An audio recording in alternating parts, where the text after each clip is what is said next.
हाय, मैं हूं प्राकाम्य और स्वागत है आप सभी का ड्रीम कैंपस एजुकेशनल प्लेटफॉर्म पर। दोस्तों, आज हमारा ये तीसरा सेशन है। हालांकि कल यूपीएससी ने नोटिफिकेशन जारी कर दिया है और नोटिफिकेशन के अकॉर्डिंग ईपीएफओ एग्ज़ाम को अनिश्चित काल के लिए टाल दिया गया है। हमारे यूपीएससी एग्ज़ाम की डेट 4 अक्टूबर रखी गई है प्री की, एंड मेंस की डेट 8 जनवरी रखी गई है 2021। तो हमारा एग्ज़ाम जिसके लिए हम अभी पढ़ाई कर रहे थे उसे तो अनिश्चित काल के लिए टाल दिया गया है। अच्छी बात है, आपको भी खूब समय मिल गया है, खूब जम के तैयारी करिए। और हम भी प्रयास करते रहेंगे कि वीडियो को टाइम टाइम से डालते रहें। चलिए सेशन 3 को स्टार्ट करते हैं हम। हमारा जो सेशन 3 है वो हमने अपने पहले सेशन को आरबीआई के मैकेनिज़्म पे एंड किया था। आज वहीं से फिर वो दोबारा स्टार्ट करेंगे। चलिए स्टार्ट करते हैं। Banking and financial system part 2। चलिए स्टार्ट करते हैं। आरबीआई फंक्शंस को हम एक बार रिकैप करते हैं। पिछली क्लास हमने यहीं पे एंड की थी अपनी। हम एक बार रिकैप करते हैं थोड़ा सा। इसके फंक्शंस को मेनली 2 पार्ट में डिवाइड करके पढ़ते हैं, monetary function and non monetary functions. Monetary function में इशूअर ऑफ करेंसी, हमने इसके बारे में आपको बताया था। हालांकि थोड़ा सा और फैक्ट देखते चलते हैं। जैसे इस तरह के क्वेश्चन तो बाबा आदम के ज़माने के हो गए कि 1 रुपये की नोट कौन जारी करता है, सिक्के कौन जारी करता है, तो हम उस पर नहीं जाएंगे। किस बेस पे आरबीआई करेंसी इशू करता है इसको देखते चलते हैं। आरबीआई 1957 के पहले जो करेंसी जारी करता था उसके लिए जो एसेट रखता था उसमें 40% का गोल्ड रखना होता था। लेकिन 1957 से नॉर्म्स को चेंज किया गया और अभी टोटल एसेट 200 करोड़ का रखता है आरबीआई, जिसमें से 115 करोड़ के गोल्ड एसेट होते हैं और बाकी 85 करोड़ के अन्य मुद्राएं होती हैं, फॉरेन मनी होती हैं। तो चलिए आगे बढ़ते हैं। बैंकर्स टू गवर्नमेंट, गवर्नमेंट को बैंकिंग सेवाएं प्रदान करता है, इसलिए इसे बैंकर्स टू गवर्नमेंट कहते हैं। बैंकर्स टू बैंक, बैंकों को भी सेवाएं प्रदान करता है, वो हमने आपको पिछली क्लास में बताया था, इसलिए बैंकर्स टू बैंक कहते हैं। मैनेजर ऑफ फॉरेन एक्सचेंजेस, विदेशी मुद्रा का विनियमन करता है, प्रबंधन करता है, रेगुलेशन करता है, इसलिए इसे मैनेजर ऑफ फॉरेन एक्सचेंजेस भी कहा जाता है। आगे है, नेक्स्ट है कंट्रोल ऑफ क्रेडिट। ये लाइन बहुत महत्वपूर्ण है, इससे क्वेश्चन बन सकता है। समझिए इसको कैसे। कंट्रोल ऑफ क्रेडिट यानी कि आरबीआई पूछ सकता है आपसे कि क्या आरबीआई मुद्रा का सृजन करता है, क्या आरबीआई मुद्रा का यानी कैपिटल क्रिएशन करता है। नहीं, आरबीआई कैपिटल क्रिएशन नहीं करता, मुद्रा का सृजन नहीं करता, आरबीआई मुद्रा का नियंत्रण करता है। मुद्रा का सृजन कौन करता है? मुद्रा का सृजन वाणिज्यिक बैंक यानी कॉमर्शियल बैंक्स करते हैं। आरबीआई केवल मुद्रा पे नियंत्रण रखता है। ध्यान रखिएगा इस चीज़ को। पूछ सकता है आपसे ट्रू और फॉल्स में इसको तरह के क्वेश्चंस को। नॉन मॉनेटरी फंक्शंस में आते हैं उसके collection and publication of data, data को पब्लिश करना, उन्हें कलेक्ट करना, इस तरह के काम करता है। Regulatory and सुपरविजनरी, regulation and supervision करता है बैंकों का। डेवलपमेंट एंड प्रमोशन, गवर्नमेंट के विकासात्मक और कार्यों में सहयोग करता है। ये इसके नॉन मॉनेटरी फंक्शंस हो गए। चलिए आगे बढ़ते हैं हम। मॉनेटरी पॉलिसी, मॉनेटरी पॉलिसी क्या होती है दोस्तों? मॉनेटरी पॉलिसी एक ऐसा वित्तीय तंत्र है जिसमें केंद्रीय बैंक अंतिम आर्थिक उद्देश्यों को प्राप्त करने के लिए इंटरेस्ट रेट लोन और मुद्रा यानी कि मनी की सप्लाई को रेगुलेट और कंट्रोल करता है, उसे हम मॉनेटरी पॉलिसी कहते हैं। मॉनेटरी पॉलिसी किसी भी केंद्रीय बैंक द्वारा, हर देश के केंद्रीय बैंक, प्रत्येक देश के केंद्रीय बैंक द्वारा की जाती है, रेगुलेट की जाती है। हमारे देश में आरबीआई हमारा केंद्रीय बैंक है, तो वो रेगुलेट करता है। कैसे करता है? उसके पास टूल्स होते हैं उसको रेगुलेट करने के लिए। पहले हम बात करते चलते हैं टाइप्स ऑफ मॉनेटरी पॉलिसी। 2 तरह की मॉनेटरी पॉलिसी होती है, चीप मॉनेटरी पॉलिसी और dear monetary policy. Cheap monetary policy मतलब सस्ती मौद्रिक नीति, डियर मॉनेटरी पॉलिसी मतलब महंगी मौद्रिक नीति। सस्ती मौद्रिक नीति में क्या होता है, यानी एक्सप्रेशनिस्ट मॉनेटरी पॉलिसी में क्या होता है, मुद्रा की जो कीमत होती है, मुद्रा की जो वैल्यू होती है वो घट जाती है, गिर जाती है। तो क्या होता है, तो इसमें यानी कि एक्सप्रेशनिस्ट मॉनेटरी पॉलिसी में मार्केट में खूब मुद्रा का प्रवाह करती है गवर्नमेंट, खूब सारी मुद्रा डाल देती है। उससे क्या होता है, बूस्ट आता है, डिमांड बढ़ती है और बूस्ट आता है इकोनॉमी में, और इकोनॉमी रन करने लगती है। और इस तरह से हम डिफ्लेशन पे कंट्रोल कर सकते हैं। जो कॉन्ट्रैक्शनरी यानी संकुचनकारी मौद्रिक नीति है, इससे हम इन्फ्लेशन पे कंट्रोल करते हैं। हमने बताया था आपको, इस तरह की मौद्रिक नीति का प्रयोग करके मार्केट से मुद्रा को सोख लिया जाता है और डिमांड में कमी आ जाती है। डिमांड में कमी आने से इन्फ्लेशन पे कंट्रोल, चीज़ें सस्ती हो जाती हैं और इन्फ्लेशन पे कंट्रोल किया जा सकता है। चलिए आगे बढ़ते हैं, हम टूल्स के बारे में पढ़ते हैं। मॉनेटरी पॉलिसी के दो टूल्स को टू पार्ट में डिवाइड करते हैं, quantitative tools and qualitative tools. पहले हम क्वांटिटेटिव टूल्स की बात करते हैं। क्वांटिटेटिव टूल्स में bank rate, repo rate and reserve repo rate, ये तीन जो हैं इन्हें आरबीआई के पॉलिसी रेट भी कहते हैं। क्वेश्चन कई बार पूछता है कि पॉलिसी रेट में कौन कौन से शामिल किए जाते हैं, तो ध्यान रखिएगा bank rate, repo rate and reverse repo rate को पॉलिसी रेट में शामिल किया जाता है। वहीं पे cash reserve ratio and statutory reserve liquidity ratio यानी CRR और SLR को पॉलिसी रेशियो में कवर किया जाता है, और ओपन मार्केट ऑपरेशन अन्य क्वांटिटेटिव टूल्स हैं। हम क्वालिटेटिव टूल्स की बात कर लेते हैं। माफ़ कीजिएगा, सिलेक्टिव क्रेडिट कंट्रोल इसका मेन टॉपिक है। उसके अंतर सब टॉपिक्स हैं, marginal requirement, rationing of credit and moral suasion. इसके बारे में हम आगे पढ़ेंगे। चलिए हम पहले क्वालिटेटिव टूल्स के बारे में पढ़ते हैं। पहले हम बात करते हैं बैंक रेट के बारे में। क्या होती है बैंक रेट? बैंक रेट वह ब्याज दर है जिस पे आरबीआई बैंकों को लॉन्ग टर्म यानी लंबे समय के लिए उधार देता है। तो आपको लग रहा होगा कि बैंकों को क्यों उधार देता है। बैंक उससे उधार लेके लोगों को लोन बांटते हैं सस्ते, उससे 5% पे लोन देते हैं, 7% पे लोगों को बांटते हैं। इस तरह से मुद्रा का प्रवाह बना रहता है। तो लेकिन लॉन्ग टर्म के लिए ये लोन होते हैं, ध्यान रखिएगा। यानी कि बैंक रेट लॉन्ग टर्म के लिए प्रोवाइड कराए जाते हैं। तो अगर इंक्रीज इन बैंक रेट में, अगर बैंक रेट में इंक्रीज हो जाए, वृद्धि हो जाए बैंक रेट में, तो क्या होगा उसका परिणाम? Bank take less long term loan from RBI. Bank RBI से कम पैसे उधार मिलेंगे। अगर बैंक आरबीआई से कम पैसे उधार मिलेंगे तो बैंकों के पास पैसा कम होगा, तो क्या होगा उससे? Increase interest rate by bank. अब बैंक अपने इंटरेस्ट रेट को बढ़ा देंगे कि हमारे पास पैसा कम है तो हम ज़्यादा स्प्रेड लेने के लिए अपने बैंक स्प्रेड इंटरेस्ट रेट को बढ़ा देंगे। इंटरेस्ट रेट बढ़ाने से क्या होगा? इन्वेस्टर्स, ध्यान रखिएगा, ये जो हम डिराइव कर रहे हैं आगे की आने वाली लगभग सभी स्लाइडों में यही रूल चलेगा। तो आप एक इस पे थोड़ा ज़्यादा अटेंशन दीजिए इस स्लाइड पे। इसके बाद आप खुद ही डिराइव करने लग जाएंगे चीज़ों को। जी हाँ, मैं डिराइव बोल रहा हूँ, आप डिराइव कर लेंगे आसानी से। जब भी क्वेश्चन आएगा आपके सामने, आप वहाँ पे बस इन चीज़ों को सोचिएगा कि इससे क्या हो रहा है और इसका इम्पैक्ट क्या हो रहा है और उसका इम्पैक्ट क्या होता है, आप फाइनल रिजल्ट तक पहुँच सकेंगे। इस पर थोड़ा ध्यान दीजिए। अगर बैंक अपना इंटरेस्ट रेट इंक्रीज़ कर देंगे तो हाउस होल्ड और इन्वेस्टर्स जो है वो लेस बोरोइंग करने लगेंगे बैंकों से, क्योंकि लोन महंगे हो जाएंगे। अगर पहले जो उन्हें 6% पे लोन मिल जाता था वो अब 9% पे मिल रहा होगा, तो वो नहीं लेंगे लोन। और अगर लोन नहीं लेंगे तो इन्वेस्टमेंट डिक्रीज़ होगी, कंजम्पशन डिक्रीज़ होगा। उससे क्या होगा? अगर इन्वेस्टमेंट और कंजम्पशन डिक्रीज़ होगा तो टोटल डिमांड क्या होगी? डिक्रीज़ हो जाएगी। टोटल डिमांड डिक्रीज़ होने से क्या होगा? Price on goods and services के प्राइस में गिरावट आ जाएगी। और फाइनली क्या होगा? इन्फ्लेशन कंट्रोल हो जाएगा। यानी कि एक बार फिर से समझते हैं हम।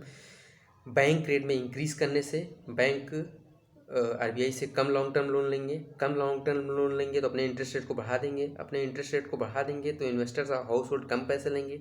हाउस होल्ड के पास पैसे कम हो जाएंगे तो वो कंजम्पशन कम करेंगे, इन्वेस्टमेंट कम करेंगे। इससे क्या होगा? टोटल डिमांड डिक्रीज़ हो जाएगी। टोटल डिमांड डिक्रीज़ होने से क्या होगा? गुड्स एंड सर्विसेज की प्राइस गिर जाएगी, और प्राइस गिर जाने से इन्फ्लेशन पे कंट्रोल हो जाएगा। हमने एक बार आपको समझा दिया, अब आगे की स्लाइड्स आप खुद ही डिराइव कर सकेंगे। चलिए आगे बढ़ते हैं। डिक्रीजिंग बैंक रेट, सेम उसी का उल्टा। अगर बैंक रेट गिर जाएगा तो क्या होगा? वहाँ पे क्या हो रहा था? आरबीआई से कम पैसे ले रहे थे। बैंक रेट गिर जाएगा तो ज़्यादा पैसे लेंगे। ज़्यादा पैसे लेंगे तो अपना इंटरेस्ट रेट घटा देंगे। अपना इंटरेस्ट रेट घटा देंगे तो हाउस होल्ड और इन्वेस्टर्स ज़्यादा लोन लेने लगेंगे। जब हाउस होल्ड्स और इन्वेस्टर्स के पास ज़्यादा पैसा आ जाएगा तो कंजम्पशन बढ़ जाएगा, इन्वेस्टमेंट बढ़ जाएगा या इकोनॉमी में। इन दोनों के बढ़ने से क्या होगा? डिमांड इंक्रीज़ कर जाएगी। डिमांड इंक्रीज करने से क्या होगा? गुड्स एंड सर्विसेज के प्राइस बढ़ जाएंगे। प्राइस बढ़ जाएंगे तो क्या होगा? डिफ्लेशन यानी मंदी पे नियंत्रण हो जाएगा। ध्यान रखिएगा, आप आराम से डिराइव कर पाएंगे। आगे बढ़ते हैं हम। Repo rate. रेपो रेट क्या होता है? जैसे हमने अभी बात की, बैंक रेट में आरबीआई से लॉन्ग टर्म के लिए लोन लेते हैं, वहीं पे रेपो रेट में शॉर्ट टर्म के लिए लोन लेते हैं बैंक आरबीआई से। तो इसमें इंक्रीज़ करने से क्या होगा? ध्यान रखिएगा बस इतना सा कि आरबीआई से शॉर्ट टर्म के लिए जब बैंक लोन लेते हैं उसे जिस इंटरेस्ट रेट पे लेते हैं उसे हम रेपो रेट बोलते हैं। अब इंक्रीज इन रेपो रेट बढ़ जाएगा तो बैंक क्या करेंगे? कम पैसा लेंगे आरबीआई से। कम पैसा लेने से क्या होगा? अपना इंटरेस्ट रेट बढ़ा देंगे। अपना इंटरेस्ट रेट बढ़ा देंगे तो क्या होगा? इन्वेस्टर्स और हाउस होल्ड कम लोन लेंगे। जब इन्वेस्टर्स हाउस होल्ड के पास पैसा कम होगा तो उनकी इन्वेस्टमेंट और कंजम्पशन कम हो जाएगा। इन्वेस्टमेंट और कंजम्पशन में कम होने से क्या होगा? टोटल डिमांड डिक्रीज हो जाएगी। टोटल डिमांड में डिक्रीज होने से क्या होगा? Price and goods and services के प्राइस गिर जाएंगे, और प्राइस गिरने से क्या होगा, इन्फ्लेशन पे कंट्रोल कर लिया जाएगा। सेम पहली स्लाइड की तरह हमने डिराइव किया है, कुछ भी नया नहीं है। आगे बढ़ते हैं। Decrease in repo rate, repo rate में डिक्रीज करने से क्या होगा, ध्यान रखिए, बहुत ही मैथमेटिकल है, बहुत ही कॉन्सेप्चुअल है, कुछ भी याद नहीं रखना है। रेपो रेट में डिक्रीज होगा, बैंक ज़्यादा पैसा लेंगे, ज़्यादा पैसा लेंगे आरबीआई से, ज़्यादा पैसा लेंगे तो अपने इंटरेस्ट रेट को घटा देंगे। अपने इंटरेस्ट रेट को अगर घटा देंगे तो इन्वेस्टर्स और हाउस होल्ड ज़्यादा पैसा लेंगे, ज़्यादा पैसा उनके पास आ जाएगा तो ज़्यादा इन्वेस्टमेंट करेंगे, ज़्यादा कंजम्पशन करेंगे, ज़्यादा उपभोग करेंगे, ज़्यादा उपभोग करेंगे तो टोटल डिमांड बढ़ जाएगी। डिमांड बढ़ने से क्या होगा, गुड्स एंड सर्विसेज के प्राइस बढ़ जाएंगे। गुड्स एंड सर्विसेज के प्राइस बढ़ने से डिफ्लेशन यानी मंदी पर नियंत्रण पुनः किया जा सकेगा। चलिए आगे बढ़ते हैं। Increase in reverse repo rate, reverse repo rate क्या होता है इसके बारे में हम जरा जान लेते हैं। जब अभी हमने बताया रेपो रेट वह रेट होता है जिसपे बैंक शॉर्ट टर्म के लिए आरबीआई से पैसा उधार लेते हैं। तो इसी तरह रिवर्स रेपो रेट नाम से स्पष्ट है, आरबीआई जब बैंकों से शॉर्ट टर्म के लिए पैसा उधार लेता है उसे हम रिवर्स रेपो रेट कहते हैं। अब आप सोच रहे होंगे कि आरबीआई इतना गरीब है क्या कि उसे बैंकों से पैसा लेना पड़ता है? नहीं, आरबीआई गरीब नहीं है। ये मैकेनिज्म इसलिए आरबीआई यूज करता है ताकि मार्केट में से मनी सप्लाई को इंक्रीज कर सके या मनी सप्लाई को डिक्रीज कर सके। तो अगर वो रिवर्स रेपो रेट को इंक्रीज कर देगा तो क्या होगा, bank provide more short term loan to RBI. तो ज़्यादा पैसे अगर इंटरेस्ट रेट उसने बढ़ा दिया तो बैंक सोचेंगे यार हमारा पैसा इसके पास चला जाए, ये हमें ज़्यादा लोन देगा, ज़्यादा इंटरेस्ट रेट देगा, तो बैंक ज़्यादा शॉर्ट टर्म लोन देने लगेंगे आरबीआई, कहीं हमारा रख लो, हमारा रख लो, हमारा रख लो। बैंकों को एक मॉरल मिलेगा कि चलो यार पैसा रख देते हैं, कोई लोन नहीं ले रहा था इससे अच्छा यहीं पे रख देते हैं। तो उससे क्या होगा, increase interest rate by bank, तो बैंकों के पास पैसा कम हो जाएगा। फाइनली इसका परिणाम क्या होगा, जब वो पैसा अपना आरबीआई के साथ रख देंगे तो उनका जो पैसा है एनडीटीएल है वो कम हो जाएगा। जब वो पैसा कम हो जाएगा तो अपने इंटरेस्ट रेट को बढ़ा देंगे, और अपने इंटरेस्ट रेट को जब वो बढ़ा देंगे तो इन्वेस्टर्स हाउस होल्ड कम बोरो करने लगेंगे। जब उनके पास कम बोरो होगा तो उनका कंजम्पशन कम होगा, उनका इन्वेस्टमेंट कम होगा। उससे क्या होगा, उससे टोटल डिमांड डिक्रीज हो जाएगी। टोटल डिमांड डिक्रीज होने से क्या होगा, गुड्स एंड सर्विसेज के प्राइस गिर जाएंगे, और गुड्स एंड प्राइसेस के प्राइस गिरने से इन्फ्लेशन कंट्रोल हो जाएगी। चलिए आगे बढ़ते हैं हम, इसी को पढ़ लेते हैं वापस से। Decrease in reverse repo rate खुद डिराइव कीजिए आप। अगर रेपो रेट में डिक्रीज हो जाएगा यानी गिरावट आ जाएगी तो क्या होगा, bank provide less short term loan to RBI, bank RBI को कम लोन देंगे। और ऐसे में क्या होगा, decrease interest rate by bank, bank अपने इंटरेस्ट रेट को गिरा देंगे ताकि कोई यार पैसा ले ले, हमारे इंटरेस्ट लोग आएँ, लोगों को आकर्षित करने के लिए अपने इंटरेस्ट रेट को गिरा देंगे। इन्वेस्टर्स ऑन हाउस होल्ड ज़्यादा बोरो करने लगेंगे, ज़्यादा बोरो करेंगे तो ज़्यादा इन्वेस्टमेंट करेंगे, ज़्यादा इन्वेस्टमेंट करेंगे साथ ही ज़्यादा कंजम्पशन भी करेंगे। ज़्यादा कंजम्पशन करेंगे तो टोटल डिमांड इंक्रीज़ होगी, और टोटल डिमांड इंक्रीज़ होगी तो गुड्स एंड सर्विसेज की प्राइस बढ़ेगी, और प्राइस बढ़ने से क्या होगा, डिफ्लेशन कंट्रोल किया जा सकेगा। तो रिलेशन खूब पूछता है इस तरह से बना के। तो आप किसी एक मतलब बैंक रेट वाले स्टार्ट वाली स्लाइड को ध्यान से पढ़ लीजिएगा, फिर आप खुद ही लिख के डेराइव कर पाएंगे जब भी क्वेश्चन आपके सामने होगा। चलिए आगे बढ़ते हैं। CRR के बारे में जानते हैं हम, कैश रिजर्व रेशियो बोलते हैं इसे। 2006 में इसकी अपर एंड लोअर लिमिट को हटा लिया गया था, वो इम्पोर्टेंट नहीं रह गया अभी हमारे लिए। तो कैश रिजर्व रेशियो ऐसा रेशियो होता है जिसमें आरबीआई बैंकों से बोलता है कि आप इतना पैसा रिजर्व रखो अपने पास। क्यों रखो अपने पास, नहीं आरबीआई के पास रिजर्व रखो।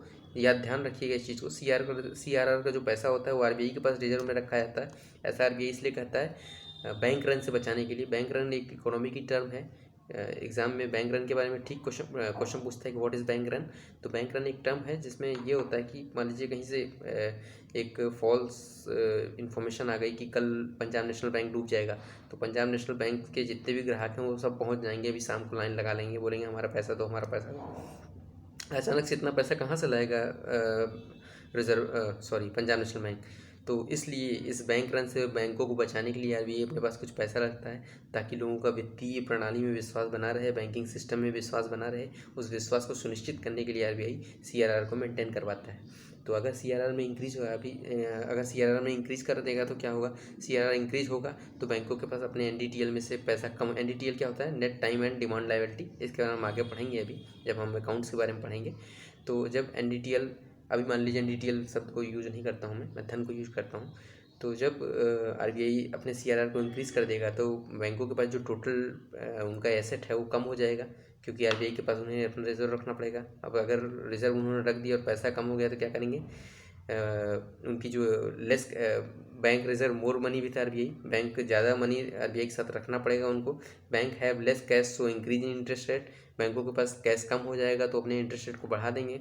Investors and household take less loan, तो अगर इंटरेस्ट रेट बढ़ जाएगा तो इन्वेस्टर्स एंड हाउस होल्ड कम लोन लेंगे, और कम लोन लेंगे तो कम कंजम्पशन करेंगे, कम इन्वेस्टमेंट करेंगे, कम इन्वेस्टमेंट करेंगे और कंजम्पशन कम करेंगे तो टोटल डिमांड डिक्रीज होगी। टोटल डिमांड डिक्रीज होगी तो गुड्स एंड सर्विसेज के प्राइस में गिरावट आएगी, और प्राइस में गिरावट आने से इन्फ्लेशन को कंट्रोल कर लिया जाएगा। इस तरह से अगर क्वेश्चन पूछता है कि CRR में इंक्रीज करने से इन्फ्लेशन पे क्या इम्पैक्ट करेगा, तो इन्फ्लेशन कम होगी। आगे देखते हैं हम डिक्रीज इन CRR में कमी करने से क्या होगा, bank reserve less money with RBI। Bank में RBI के साथ कम पैसा रखेंगे। जैसे मान लीजिए अभी 4% है, बैंक बोल देता है अब 3% ही रखना है आपको, तो NDTL उनके पास बढ़ जाएगा, यानी उनके पास एसेट बढ़ जाएगी। पहले 4% रखना पड़ता था, अब 3% रखना पड़ता है। तो जब बैंकों के पास ज़्यादा पैसा हो जाएगा तो वो क्या करेंगे, वो अपने इंटरेस्ट रेट को घटा देंगे। इंटरेस्ट रेट को घटाने से क्या होगा, इन्वेस्टर्स एंड हाउस होल्ड्स ज़्यादा पैसा बोरो करेंगे। जब ज़्यादा पैसा बोरो करेंगे तो ज़्यादा कंजप्शन करेंगे, ज़्यादा इन्वेस्टमेंट करेंगे। ज़्यादा इन्वेस्टमेंट करेंगे तो टोटल डिमांड बढ़ जाएगी। टोटल डिमांड बढ़ने से क्या होगा, गुड्स एंड सर्विसेज के प्राइस जो हैं वो बढ़ जाएंगे, और प्राइस बढ़ने से क्या होगा, डिफ्लेशन कंट्रोल हो जाएगी। ध्यान रखिएगा इस चीज़ को। सेम वैसे ही है जैसे हमने बैंक रेट और रेपो रेट को डिराइव किया था, वैसे ही CRR है। आगे बढ़ते हैं SLR पे। SLR में क्या होता है इंक्रीज़ करने से, SLR क्या होता है पहले हम जान लेते हैं। SLR में बैंकों के पास RBI बैंकों को सरकारी प्रतिभूतियों या डिबेंचर्स बॉन्ड्स को बेचता है। उसके बदले में उनसे बोलता है कि आप अपने कुछ पे धन को, जैसे अभी 80.5% है, अपने NDTL का 80.5% इन चीज़ों में इन्वेस्टमेंट करके रखिए, अपने पास रखिए। क्वेश्चन पूछ सकता है जैसे CRR को बैंक को RBI के साथ रिजर्व रखना होता था, वैसे SLR को वो खुद अपने पास रख सकते थे। इसमें गोल्ड हो सकता है, गवर्नमेंट सिक्योरिटी हो सकती है, कैश भी थोड़ी मात्रा में हो सकता है। तो SLR को रखने से क्या होता है कि वही RBI इस तंत्र का प्रयोग करके बैंकों के पास पैसे की कमी या पैसे की अधिकता कर सकता है, जिससे इन्फ्लेशन और डिफ्लेशन से नियंत्रण किया जा सकता है। कैसे करता है, इंक्रीज इन SLR में इंक्रीज करने से क्या होगा, bank reserve more money with RBI against collateral. अगर SLR पे इंक्रीज कर देगा, अगर RBI बोलता है, हाँ ये भी ध्यान रखिएगा CRR में RBI कोई भी इंटरेस्ट रेट नहीं देता है CRR के बदले में, लेकिन SLR में कुछ मात्रा में वो इंटरेस्ट रेट देता है। तो जब वो SLR की मात्रा बढ़ा देगा तो ज़्यादा पैसे रखने पड़ेंगे बैंकों को कोलेटरल के अगेंस्ट। जब ज़्यादा पैसे रखने पड़ेंगे तो उनके पास NDTL कम हो जाएगा। NDTL कम हो जाएगा तो वो अपने इंटरेस्ट रेट को बढ़ा देंगे। अपने इंटरेस्ट रेट को बढ़ा देंगे तो इन्वेस्टर्स हाउस होल्ड कम बोरोइंग करेंगे। कम बोरोइंग करेंगे तो टोटल डिमांड डिक्रीज हो जाएगी, और टोटल डिमांड डिक्रीज हो जाएगी तो गुड्स एंड सर्विसेज के प्राइस फॉल हो जाएंगे, गिर जाएंगे, और जब एक बार प्राइस गिर जाएंगे उसका इन्फ्लेशन कंट्रोल हो जाएगी। इसी तरह हम देखते हैं डिक्रीज इन SLR में डिक्रीज होने से क्या होगा, बैंकों के पास ज़्यादा पैसा आएगा, NDTL उनका बढ़ जाएगा। जब उनका NDTL बढ़ जाएगा तो बैंक ज़्यादा अपने इंटरेस्ट रेट को घटा देंगे। अपने इंटरेस्ट रेट को जब घटा देंगे तो इन्वेस्टर्स एंड हाउस होल्ड्स ज़्यादा पैसा बोरो करेंगे। ज़्यादा पैसा बोरो करेंगे तो ज़्यादा कंजम्पशन करेंगे, ज़्यादा इन्वेस्टमेंट करेंगे। उससे क्या होगा, टोटल डिमांड इंक्रीज हो जाएगी। टोटल डिमांड इंक्रीज होने से गुड्स एंड सर्विसेज के प्राइस बढ़ जाएंगे और डिफ्लेशन यानी मंदी पे कंट्रोल कर लिया जाएगा। चलिए आगे बढ़ते हैं हम। Open market operation. Open market operation नाम से ही स्पष्ट है, खुले बाजार की क्रिया। खुले बाजार की क्रिया जो होती है वो RBI और गवर्नमेंट के बीच होती है। लगता है कि ये रियल मार्केट में होती है, एक्चुअल में ये रियल मार्केट में नहीं होती। ये एक आंतरिक प्रोसेस है, इंटरनल प्रोसेस है जो RBI और गवर्नमेंट के बीच होता है। इसमें क्या होता है, RBI को जब ज़्यादा गवर्नमेंट को जब ज़्यादा पैसों की ज़रूरत होती है तो गवर्नमेंट सिक्योरिटीज़ छापती है, अपनी कोलेटरल छापती है और RBI को दे देती है, और बदले में RBI से धन उधार ले लेती है।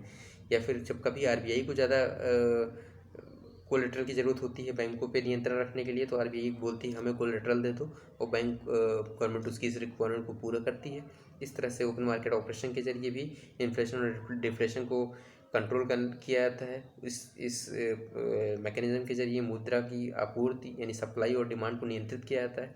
ये जो क्रिया है बाकी यानी CRR, SLR, repo rate, reverse repo rate उन सबसे बेहतर मानी जाती है, क्योंकि इसका जो परिणाम होता है वो दीर्घकालीन रहता है, ये लंबे समय लॉन्ग टर्म के लिए रहता है, साथ ही तुरंत देखने को मिल जाता है। चलिए जल्दी, मतलब एज़ कम्पेयर दैट वन, जल्दी देखने को मिल जाता है। आगे बढ़ते हैं हम।